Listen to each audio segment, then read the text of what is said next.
സന്ദേശം ഞാൻ നിങ്ങളെ ഒന്ന് വായിച്ച് കേൾപ്പിക്കാൻ വേണ്ടിയിട്ടാണ് ഇന്ന് ഈ വീഡിയോ ഉപയോഗിക്കുന്നത്. ഒരു ഡോക്ടർ തൻ്റെ മക്കൾക്ക് അയച്ച മെസ്സേജാണ്. ഞാൻ ഇതിനെക്കുറിച്ചൊന്നും പറയുന്നില്ല എന്താണെന്നുള്ളത്, നേരെ ആ വീഡിയോയിലേക്ക് കിടക്കാം.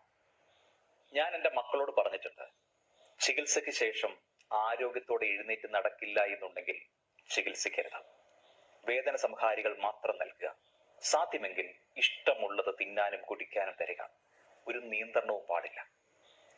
സർക്കാർ ആശുപത്രിയിൽ കിട്ടുന്ന ചികിത്സ മാത്രം മതി. നാട്ടുകാരോട് പോയി പണി നോക്കാൻ പറയുക.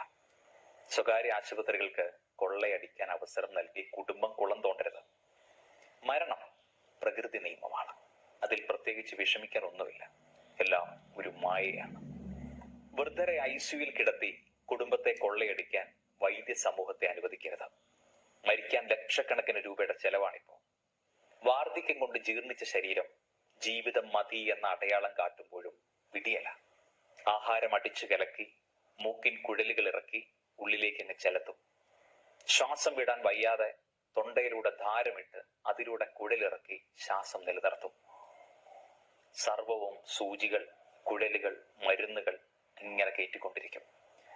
മൂക്കിൽ കുഴലിട്ട് പോഷകാഹാരങ്ങൾ കുത്തിവെച്ചാലും കുറച്ചു നാൾ കൂടി മാത്രമേ ജീവന്റെ തുടിപ്പ് നിലനിൽക്കുകയുള്ളൂ. കഠിന രോഗബാധിതനായി മരണത്തെ നേരിൽ കാണുന്നതുവരെ അവസാന നിമിഷം നീട്ടിവെക്കാനായിട്ട് ICUവും വലിയ വെന്റിലേറ്ററും പ്രവേശിപ്പിച്ച് കഷ്ടപ്പെടുത്തേണ്ടതുണ്ടോ? രക്ഷയില്ലെന്ന് കണ്ടാൽ സമാധാനമായി പോകാൻ അനുവദിക്കുകയല്ലേ വേണ്ടത്. വെള്ളമിറക്കാത്ത സ്ഥിതിയാണെങ്കിൽ ഡ്രിപ്പ് നൽകുക. വൃത്തിയായും സ്വച്ഛമായും കിടത്തുക. വേണ്ടപ്പെട്ടവരെ കാണാൻ അനുവദിക്കുക. അന്ത്യനിമിഷം എത്തുമ്പോൾ ഏറ്റവും ഉറ്റവർ ചുറ്റും കൂടെ നിന്ന് കൈകളിൽ മുറുക്കി പിടിച്ച് പ്രാർത്ഥിച്ചാൽ, ചുണ്ടുകളിൽ തീർത്ഥമർപ്പിച്ച് അടുത്തിരുന്നാൽ അതല്ലേ മരണാസനന് ആവശ്യമായ സ്വാന്തനം? അത്രയൊക്കെ പോരെ പറന്നകലുന്ന ജീവന്. ആശുപത്രിയിൽ കിടന്ന് മരിച്ച വ്യക്തിയുടെ മെഡിക്കൽ റിപ്പോർട്ട് ബന്ധുക്കളിൽ നിന്നും ആശുപത്രി ഈടാക്കി ആശുപത്രി ചെലവും ഇവയൊക്കെ ഗവൺമെന്റിന് സമർപ്പിക്കാൻ ഒരു നിയമം കൊണ്ടുവരണം.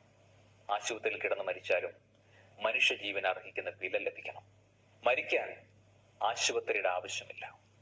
രോഗി രക്ഷപ്പെടുക ഇല്ലെന്ന് തോന്നിയാൽ രോഗിയെ വീട്ടിൽ കൊണ്ടുപോകാൻ ബന്ധുക്കളെ പ്രേരിപ്പിക്കുകയാണ് ആശുപത്രികൾ ചെയ്യേണ്ടത്.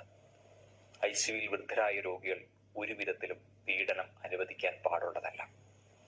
ഒരു ഡോക്ടർ തന്നെ ഇത്തരം ഒരു മെസ്സേജ് ഇങ്ങനെ എഴുതി വാട്സാപ്പിലൂടെ ഇങ്ങനെ മറിഞ്ഞു പോകുന്ന സമയത്ത് നമ്മളൊന്ന് ചിന്തിക്കുക.